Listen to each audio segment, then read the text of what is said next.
What's something about your culture nobody knows? In my culture, every family has what we call a keeper. I grew up thinking it was just a tradition, like how some families pass down recipes or jewelry. The keeper is usually the oldest living relative, and their job is to maintain the family shrine in their basement.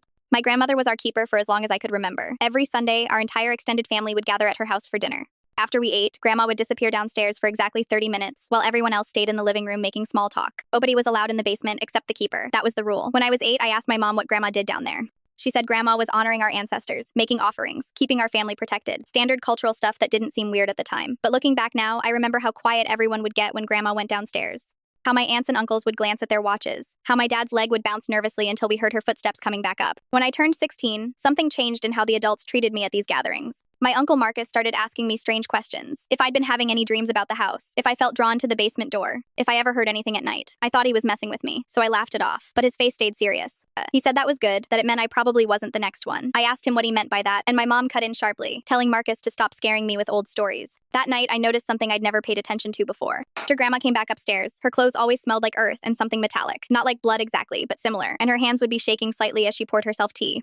When Grandma died last year, the family had to choose a new keeper. That's when the arguments started. Nobody wanted to do it. My mom said she couldn't because of her back problems. Uncle Marcus said his work schedule wouldn't allow it. Aunt Patricia said her apartment was too small for the shrine. They went in circles for weeks, each person finding excuses. Finally, my dad volunteered, and I watched my mom's face go pale. She grabbed his arm and said they needed to talk privately. I heard them arguing in the kitchen that night. Mom begging Dad to reconsider. Dad saying someone had to do it or the family would be in danger. Real danger, not the superstitious kind. The transfer ceremony happened on a Sunday. The whole family gathered at Grandma's house, which now belonged to my parents. Dad had to go downstairs alone while everyone else waited. He was down there for 2 hours. When he finally came back up, he looked 10 years older. His hands were dirty, and he was crying. After that, everything got worse. Dad started acting different. He'd have nightmares and wake up screaming. He lost 20 pounds in a month. He'd spend hours in the basement, and sometimes I'd hear him talking to someone down there, but his voice was the only one I could hear. Mom started sleeping in the guest room. One night, I woke up at 3 a.m. and saw Dad standing at my bedroom door just staring at me. When I asked what he was doing, he said he was checking to make sure I was still me, that the basement sometimes got confused about who belonged upstairs. I started researching our family history, looking for information about this keeper tradition.